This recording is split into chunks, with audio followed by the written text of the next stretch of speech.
What's up, y'all? Welcome back to another episode of the Carefree Black Girl Podcast, where we discuss everything carefree, black, and girl. All right, it's your girl, Big Ladies in the building. You already know. And I'm going to feed it. It's your girl, Phoebe Clutch, your favorite fancy berry, and I'm going to have it today. And hey now, but dog, you know the story. Hey girl, it's me, Jonathan B. I miss you guys so much, but we outside. You know, glad to have y'all back.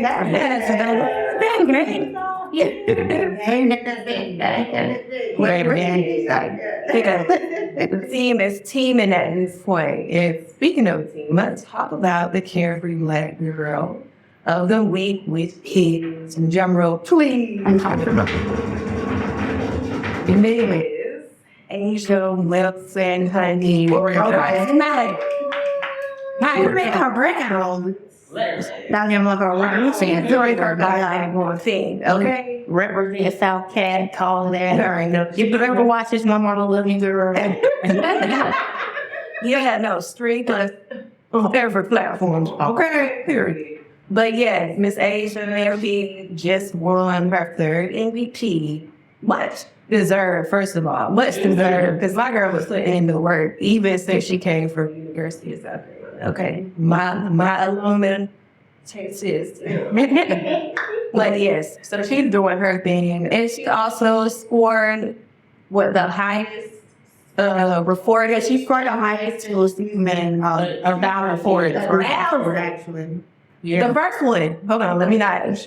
The first woman to do it in the WNBA to score 1,000 points, over 1,000 points. That's really major for me, honestly. That's really big, especially because, again, like I always say this, I'm not huge at sports, but I do know that, like, her being a part of Las Vegas Aces, that's big because, like, Las Vegas barely has really known sports teams. Mm-hmm. So for her to be making her mark, and then I think that's really fire.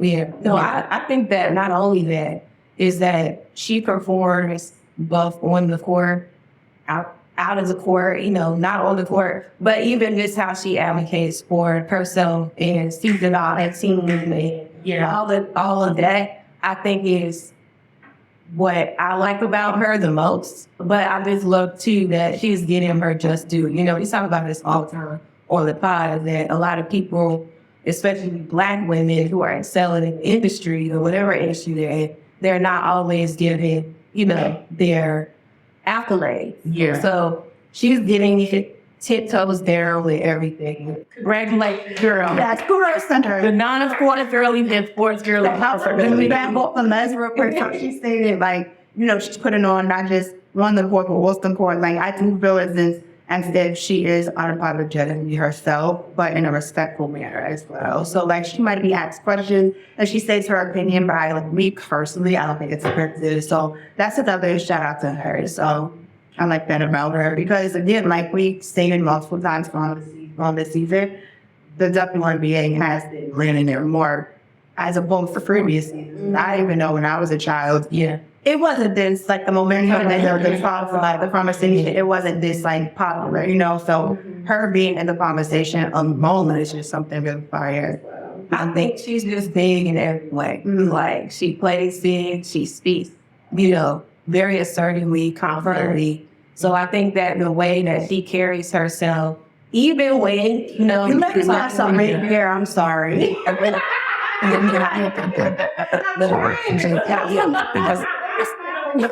No, but even when, like I said, even when she's speaking about what's going on personally, what she's doing with brands, how she's working, she's not gatekeeping, you know what I mean? She's taking other players and mentoring them and taking them under her wing. She's not hating. And I can appreciate her for that. And I think her attitude says a lot about how and why she gets recognized. Even though she speaks up, even though she's not timid and she's not sure, she's still definitely advocating for herself and others. So I think my favorite part, that's a great quality to show about it. Yeah. I like that. Rihanna. Thank you, Miss Asia, the character. You know, I'm gonna look back and call her a pioneer and everything more than anything. Speaking of pioneers, it is Women's Pioneer Month. Yes. So we want to highlight pioneers.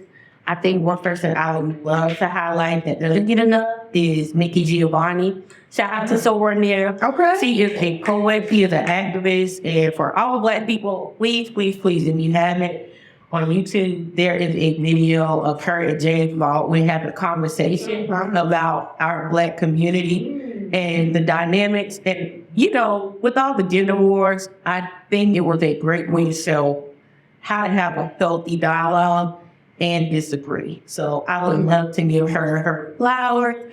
And also the band out in Hanger, she was talking about police brutality and the prison complex system before, you know, before media, before, you know, you could, you know, be a polarizing person on TikTok talking about it, no shade. She was doing it for our people. So shout out to them. What do you guys want to shout out? All right. I'm doing that. Right. You know, we talk about her a lot, but again, y'all are gonna notice a theme with me, like why I like certain people. Mainly, my favorite people are people that speak about something and stand for something. People that are doing their best to be inclusive and diverse in what they got going on, as well as being absolutely carefree. Like, okay, yeah, I'm doing all that, but maybe I'm gonna do what I want to do, and I'm gonna do it how I want to do it. And I say all that to give my girl Rihanna her freaking flower. Man, y'all want music so bad. Y'all want music so bad. My girl said she ain't gotta sing. No, because she is doing her thing in the beauty industry. All right, stop selling fancy beauty. So I just want to get into that because, like I said, she's holistic. She came in the music industry as a pop star or what have you, representing her country. Coming from the trenches of Barbados. And look at where she's, you know. So I not only feel like she deserves it, but like she's an inspiration 1,000%. Like to know that that's the case. And let's see where she's at. And so young. And also, she is truly a pioneer. When she released her foundation, she really shook this table with the make up with all of the shades coming out of the forest. And that, of course, inspired others. But like, you know, we still haven't gotten there in the midst of bears in the mud. Yeah, they probably had. But you know what? I can say, like, even with those beauty brands that are jumping on the bandwagon, I still can appreciate you trying. I mean, you know how it is. If you in the lab trying to get it right, that says more for you as a brand than somebody who's not attempting to do it at all. Yeah, she did help with disruptive beauty standards too with her CFBG fashion show. I remember she caused such a ruckus. Victoria's Secret was like. But even before she transitioned to the beauty industry, let's pay attention to even her transition to music. You know what I mean? So even with her putting out an album unapologetic, she made that statement. And then look at her, she went from that and she stood on that. Like, to me, being unapologetic is definitely Rihanna. I think that is her brand, you know? Yeah. And she holds no limits to who she is as a woman, as a brand, as a person in general. So I'd agree with you. Me personally, personally,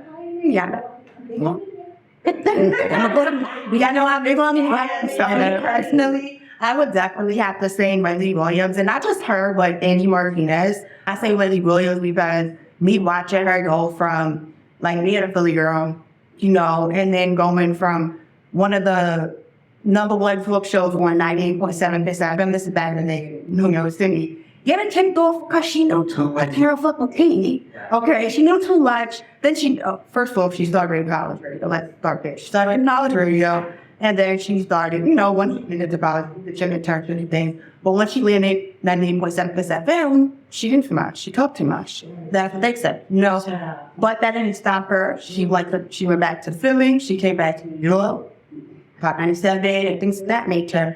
but I do feel as though people became comfortable spilling tea, juice, her topics, because she did take that way. Yeah. She's done a lot within the industry, whether people like it or not. There was times where I was like, oh my gosh, but I'm like, you know what? People say the same thing about me, even before I know her, just about personality as a whole. Then she goes on fan. She said what we all think. And for that, I see that, you know, she's done, but at the out and that's it would be. Right, and then why I want to highlight H. Martinez too is because she's been a media personality since the 80s. This is the 80s, especially in New York City, she's been known. So her going from a media personality, she's also an actor, she's also an author, she's now a director and a producer of many different projects. Like, that is so biased. So to me, those two women are definitely pioneers in the media industry. So shout out to them. It's crazy because I haven't met them yet, but Period. That is where You can take Taylor. I would like to, well, one, I would like to honor the past, the present, and the future trans women that have fought for us, for example, like Marsha P. Johnson. Oh, yeah. And I feel like nowadays, in this age, it's not women like enough celebrated and highlighted enough to the point where we can, you know, see them on the front line or Google them. They're always working on the back end and they're just not talked about enough. One person I want to shout out is Tabitha. She definitely is for the girls, and I love her movement and everything that she does. She has a recent project out with a bunch of, I believe, LGBT or allies, a project recently. Now, once I find it, I'll make sure that comes down to you guys. And also see someone from media, someone who has also came from like this raunchy or just this like, you know, hard path, and now like really like blossoming who she is Tia Madison. Yeah. She has definitely come from a place of like where she was known as, you know, the sex for a girl, and she was, you know, she had to do to make sure she could get to a living. To see her go from that to being to her own, buying her own house and her own place, and now she has her own TV show. She's part of, as you guys know, RuPaul, the number one drag queen in the world. She's working under her and under her networks and stuff like that. So just to see her come from a place where a lot of trans women feel like we always have to go to the bottom of your road, which is, you know, sex work. And we feel like we have to do that. We have nothing else here than us to survive, because it's hard to live out here in this world and be accepted in this world. So just to see what like that prosper and go past that and just be a pioneer for us. And you mentioned Tabitha. She also has the show on HBO called The Show. I haven't seen it. I'm gonna put on the I'm gonna watch it. I'm gonna watch it only because the fuck I'm sure it's different, but then Brooklyn there's something called The Strong, Get Laid, whatever it is, and it's at East New York, and it makes me sad. Every time I'll never forget one time I made that right turn. It was a lit boom line, right turn, and so many different women, trans women, cis women, and their energy just looked so sad, and like they needed help, and they had my stories, and I was driving, I'm looking at each other, I'm like, oh my God, I need them more. Some definitely gonna watch struggling to see like different aspects of, you know, women. You know, have y'all ever seen the documentary Paris and Bernie? I feel like I have, I don't remember it though. It's not the same, but it's kind of like what the girls had to go through, like, and like, it was like more, it was the more raw version of Paris. Okay. One more person that I do want to highlight in the sense of being a pioneer of African American woman is Kamala Harris. Yeah, being the second African American woman to run for president outside of Shirley Chisholm. So I didn't want to highlight her, especially because I've been on this like healing my inner childhood thing. So I feel as though a lot of other African American Black women, minority women see, or they know about Shirley Chisholm nowadays. I don't know what generation she knows about. But I'm just saying in the sense of like seeing someone put on, you know, setting the tone for something, especially other little Black girls, they might say, I want to do that. And it just takes one person to do something. So I love that. Shirley Chisholm as well as Kamala Harris. And I do want to thank you ladies for, y'all know me, I'm not big on politics as force, but you guys have allowed me to hold my eyes, especially less. Especially you definitely had allowed me to hold my eyes more and be more aware. Of who Kamala Harris is as a woman, not even outside of residential stuff, as a woman. So thank you. Yeah. And it's October, y'all, so make sure y'all are getting registered to vote. Because we have 1 more month before the world can either turn upside down or stay steady. And right now, we are definitely trying to stay steady as possible. I think we will not go back. We will not do it. Right. 180. Not another. And also, y'all, PSA, Kamala didn't put a whole bunch of black men in prison. Please do your research. Look it up. It was like 5 people who do her. Right. Just, get your history. Yes. And to close this out, I just want to say shout out to all of the women pioneers we mentioned, but also those that are in your community. Be sure to give them their freaking flowers down below. right now. Okay? Comment below.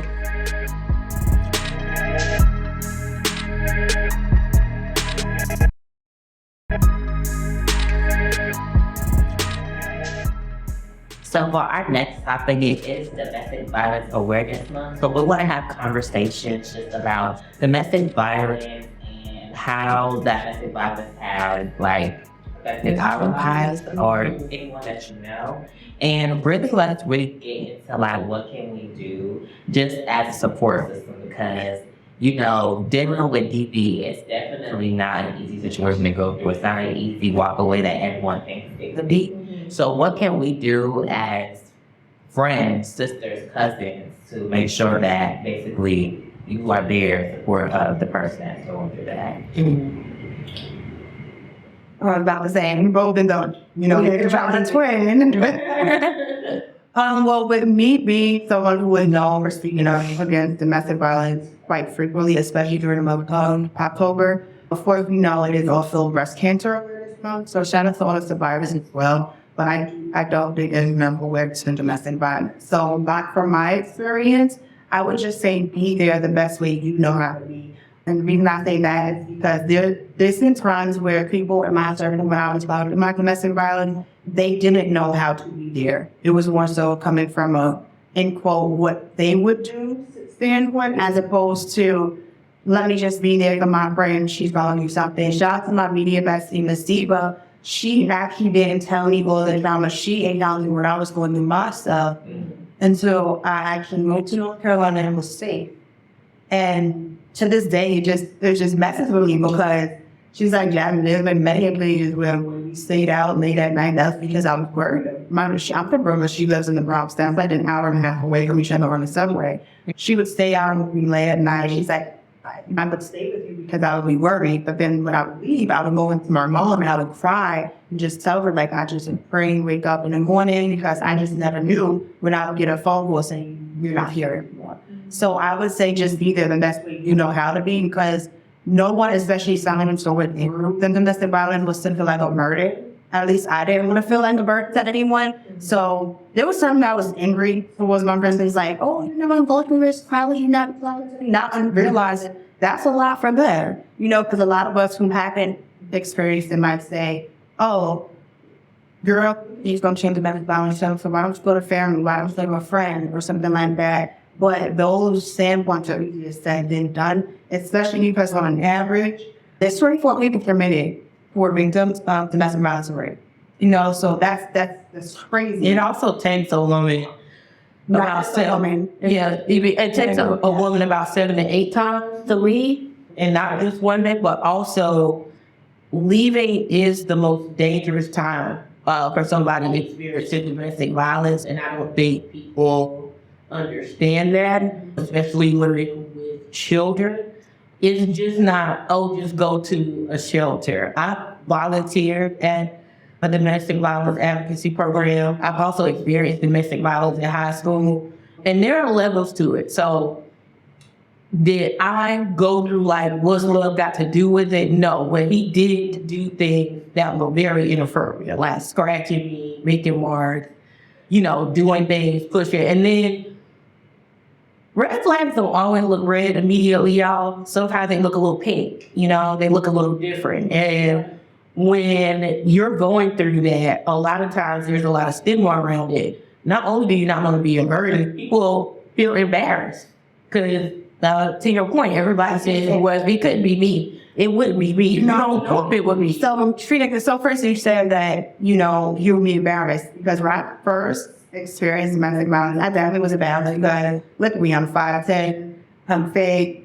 I was always the friend who was known to fight for, literally, physically fight for my friends. So it was like, oh, well, Jasmine, she's the power of them in the friend group. Like, how is she letting a man, you know what I mean? But I want to let everyone know that domestic violence doesn't just mean physical abuse. It also means spiritual, financial, mental, emotional abuse as well. So there's different aspects. So there might be some people who might think, well, he or she isn't putting hands on me.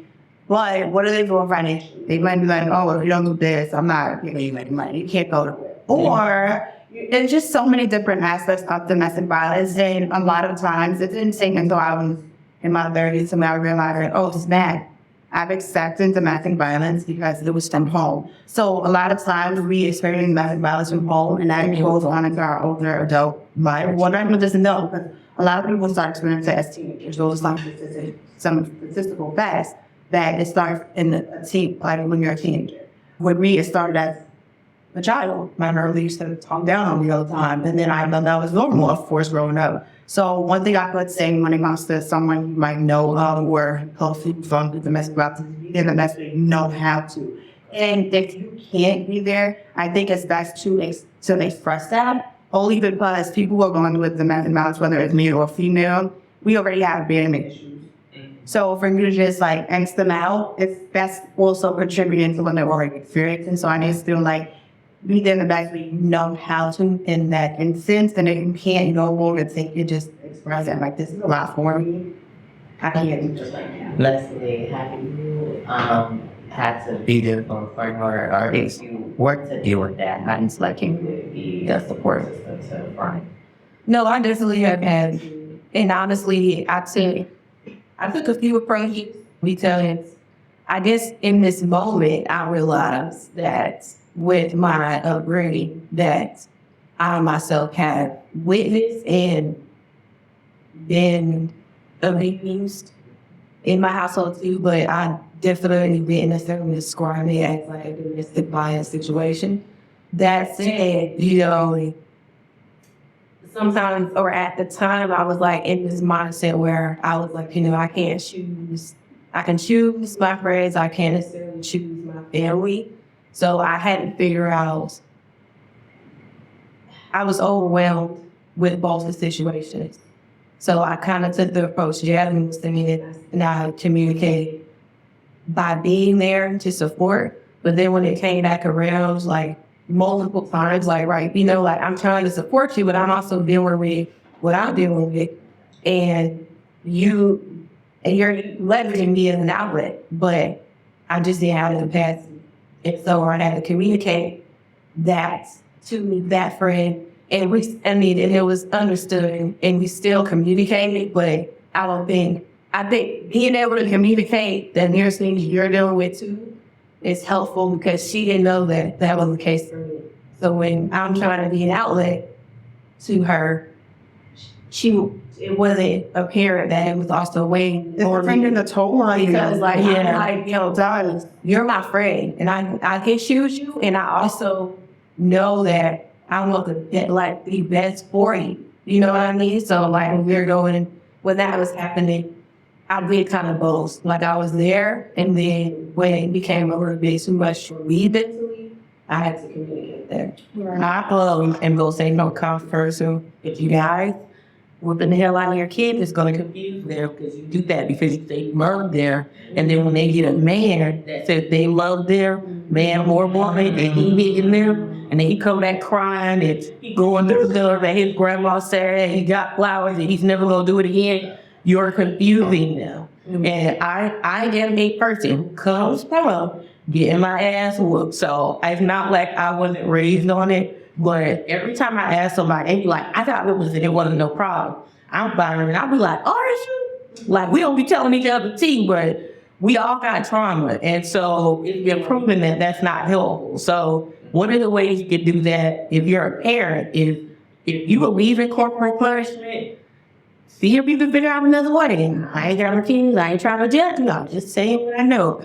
Practical things you can do, don't feel like come up with a safety plan. If you feel like you have the capacity, you have one real one down, who can you call? If you got cousins, who can beat his ass? Where can you go? Do you need a little sneak phone? You know, Well, you know the thing. I want to stop you real quick. Only because you said you got cousins who would be his ass. No.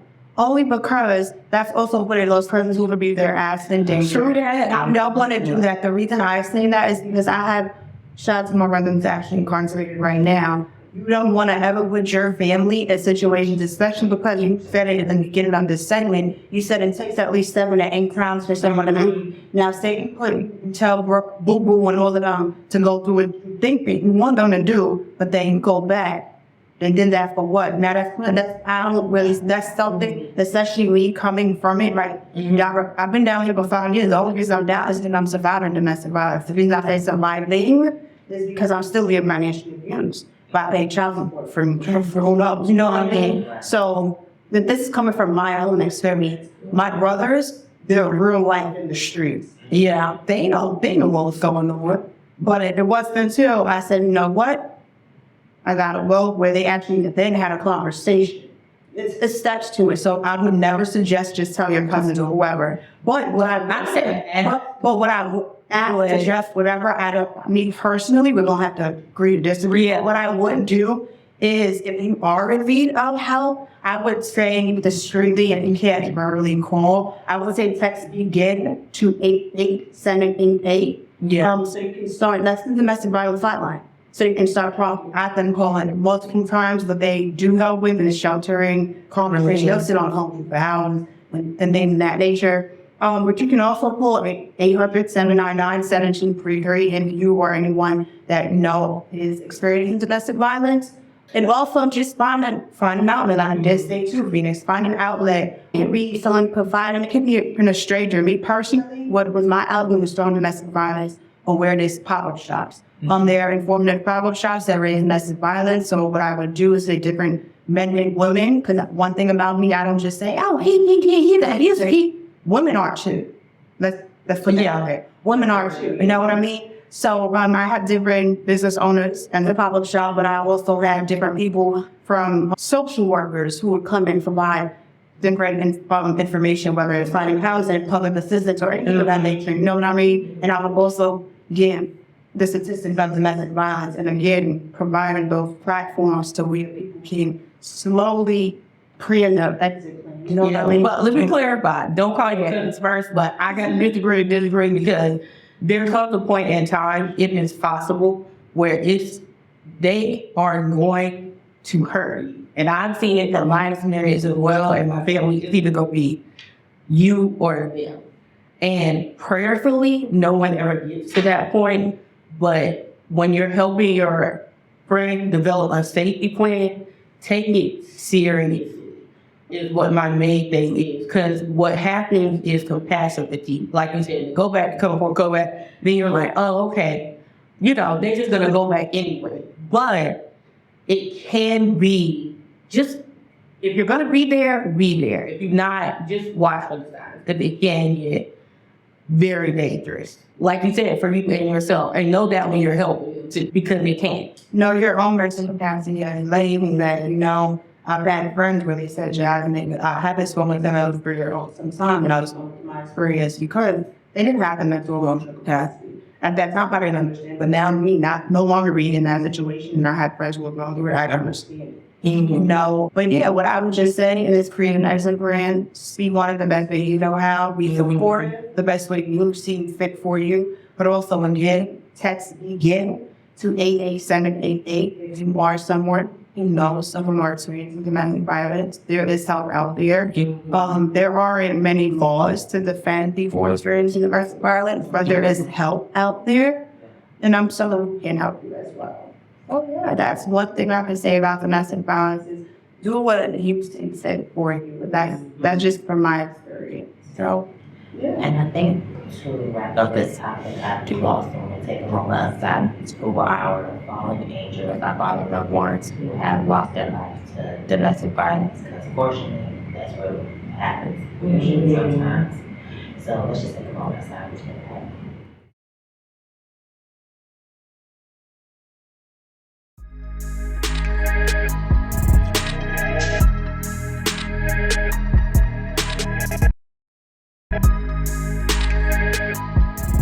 So we are back with our next topic, which is Bops of the Week, which is 2 new hot shows that is out right now. First one is How to Die Alone, and the second one is Rebounding. I really want to talk about How to Die Alone because I have not watched it yet, but I did watch the trailer, and when I tell you, I got so much like that felt like, what's it about her?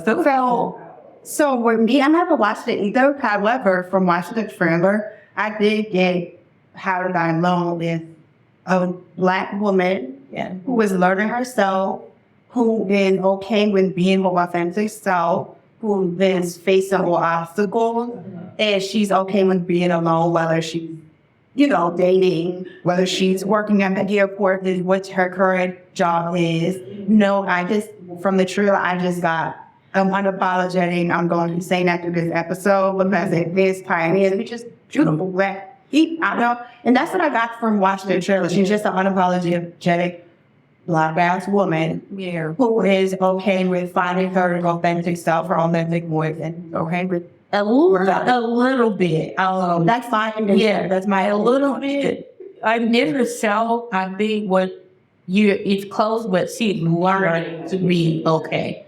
That's what I said, finding. So we finally learning. Yeah.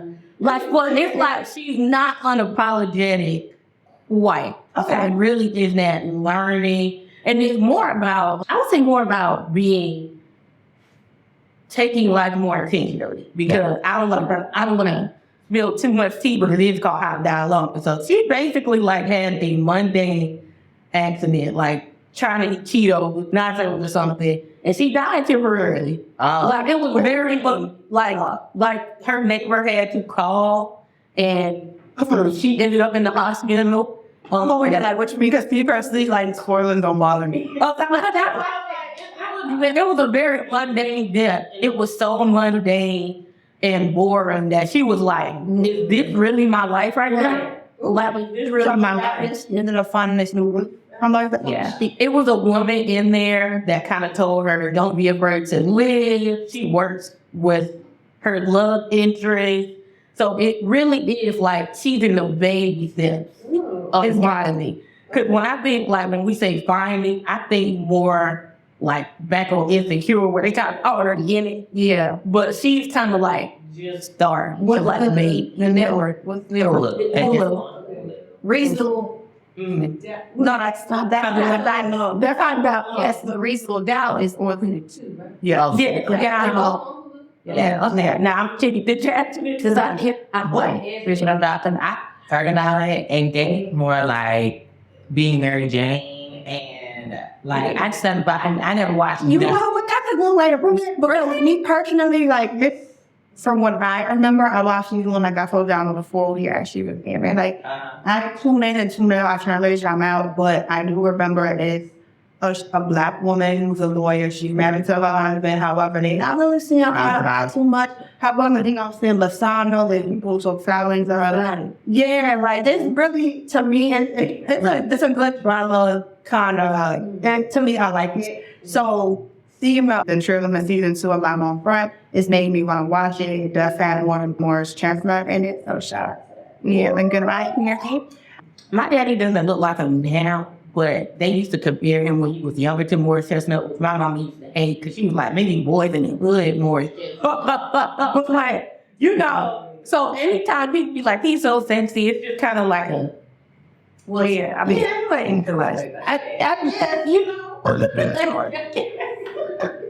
well, y'all just been sure we gonna tune in to Reasonable Doubt and I'm not we'll be back on the next episode. Let y'all know how. Yeah, the girls' night. When I watch. Yeah, right. A little bit.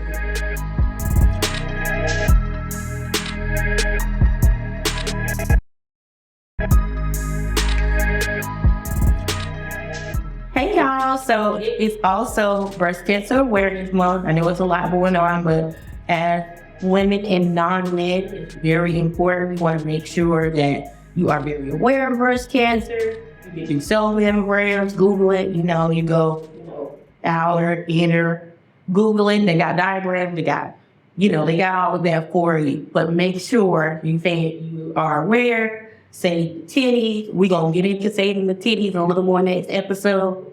And we are going to wrap it up with our business of the week.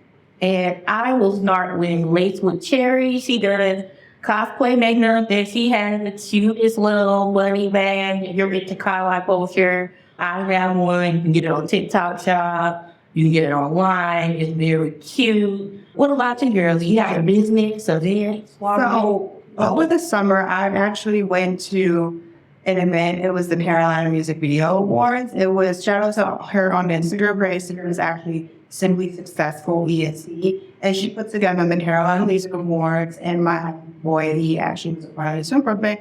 But not only did she have them, but just to see, she's in her 30s. She put together a really well, it was very well. It was actually almost like one of the awards we watched on TV. It was uptown. And it was just fine. They had the production, it was adult. They had band for different performers. They had different presenters for different awards. And I forgot which year this is, but to actually sit front row and to see different artists and different media personalities and just different people in the industry put on for their cities, their town, wherever they came from. But they came from all over. There was people from North Carolina, people from New York, just everywhere. But it was just a one moment out. She put this all together herself. She's been doing it for years. So that's one Black business I wanted to shout out. Simply Successful. Okay, party me your form for the show. I have one. And this So I want to shout out Red Rose Naturals. That's at Red Rose Naturals or Naturals on anything.